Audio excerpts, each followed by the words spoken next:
Assalamualaikum warahmatullahi wabarakatuh. Salam sehat selalu untuk anak-anak Bapak dimanapun berada.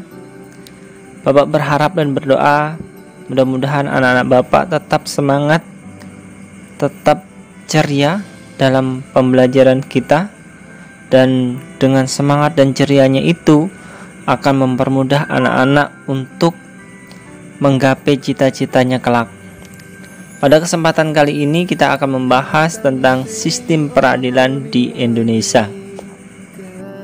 Tujuan pembelajaran dengan menggunakan video animasi ini diharapkan peserta didik mampu mencermati sistem peradilan di Indonesia dengan baik dan benar.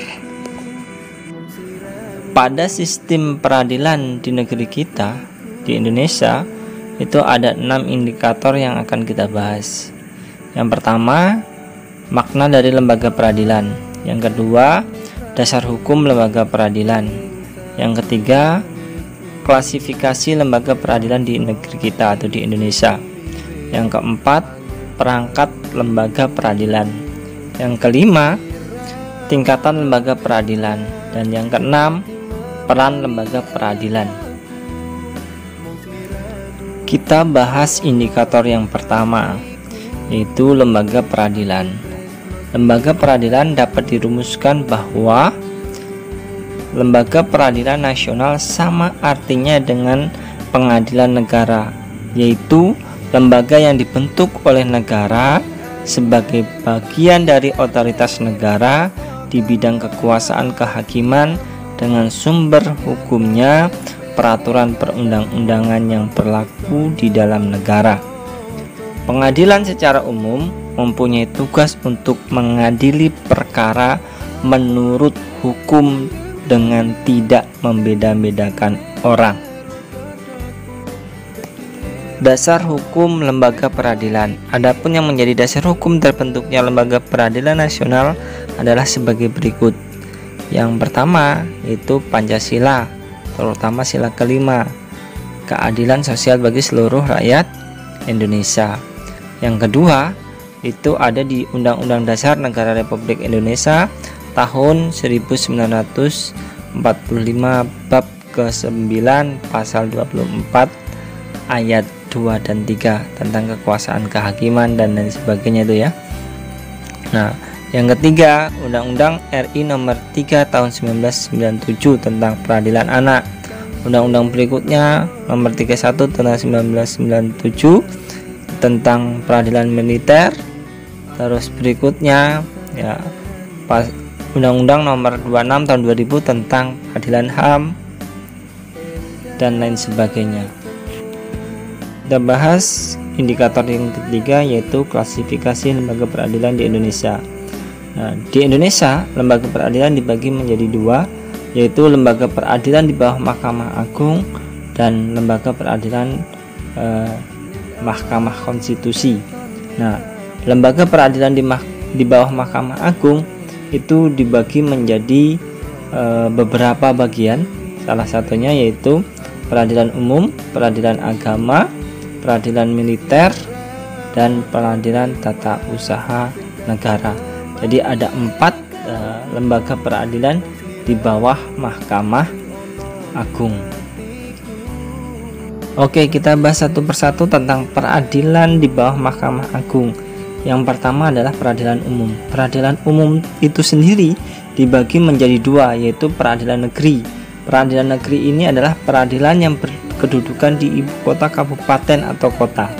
Nah, yang kedua adalah peradilan tinggi. Peradilan tinggi ini adalah kedudukannya di ibu kota provinsi. Nah, yang kedua yaitu peradilan agama. Peradilan agama terdiri menjadi dua juga, yaitu peradilan agama yang berkedudukan di ibu kota kabupaten atau kota. Yang kedua, peradilan tinggi agama yang berkedudukan di provinsi, ibu kota provinsi. Yang ketiga yaitu pengadilan militer. Pengadilan militer dibagi menjadi 4. Yang pertama pengadilan militer, yang kedua pengadilan militer tinggi, yang ketiga pengadilan militer utama, yang keempat pengadilan militer pertempuran. Yang keempat yaitu peradilan tata usaha negara.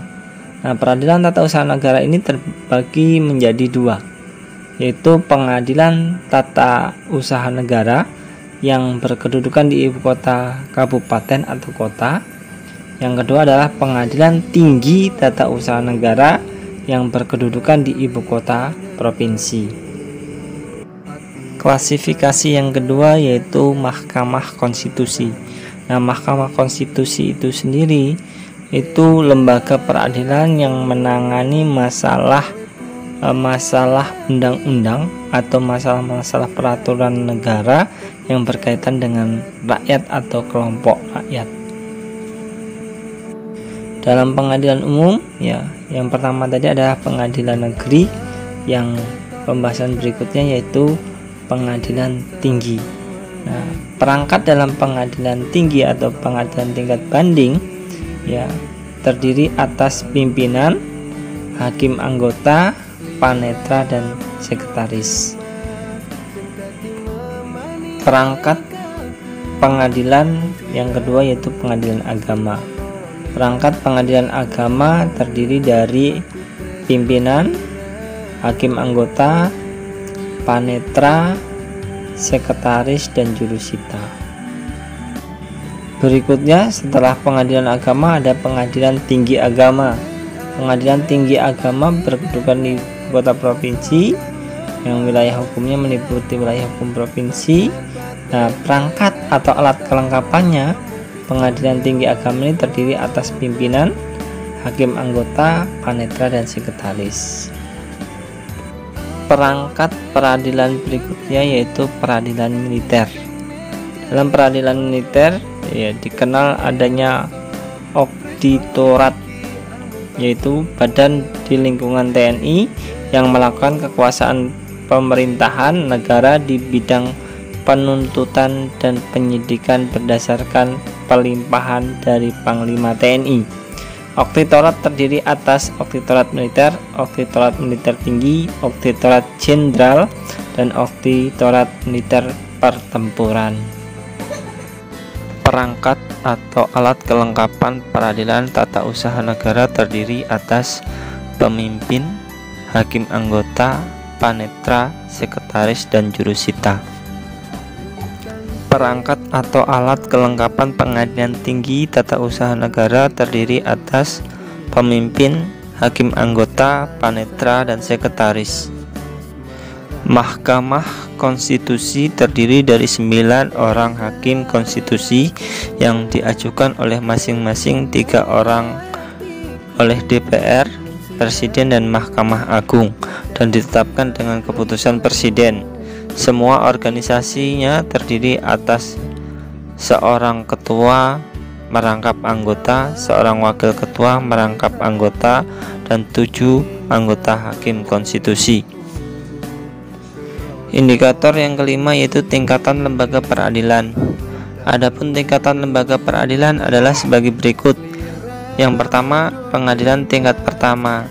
Pengadilan tingkat pertama terletak pada pengadilan negeri.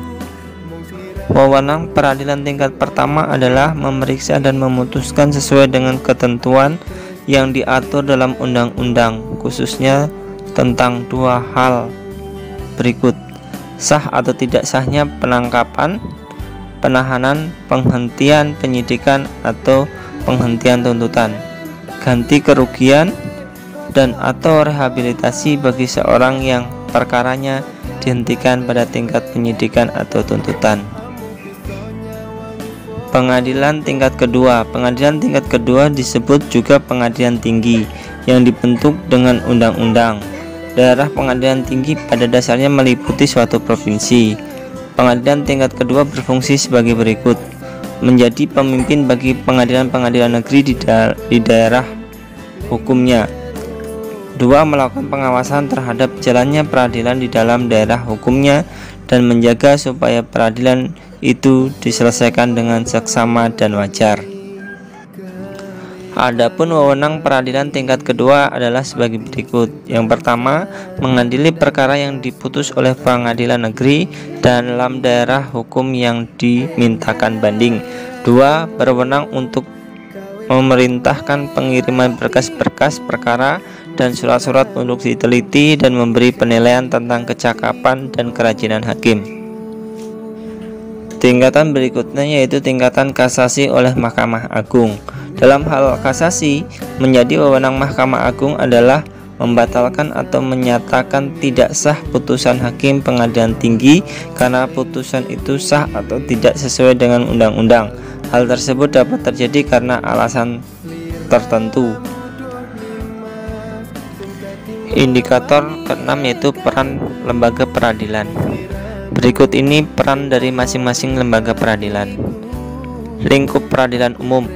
Lingkup peradilan umum dibagi menjadi 3. Yang pertama adalah pengadilan negeri, memutus perkara dalam tingkat pertama.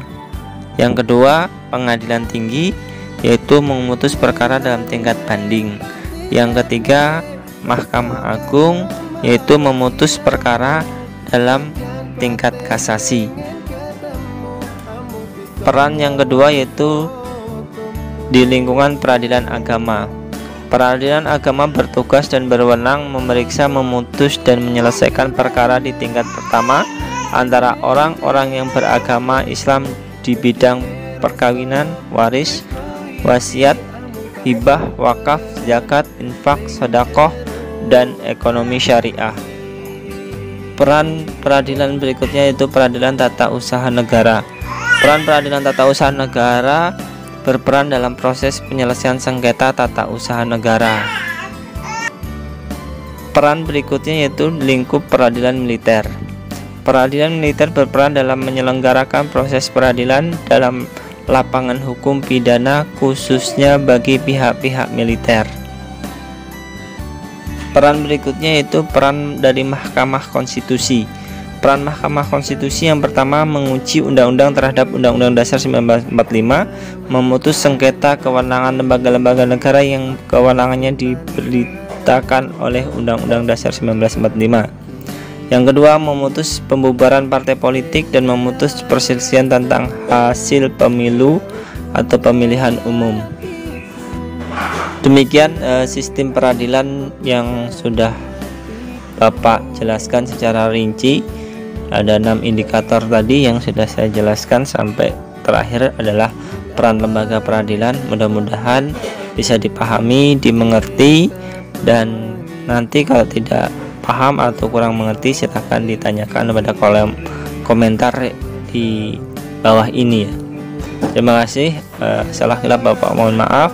Bapak akhiri. Assalamualaikum warahmatullahi wabarakatuh.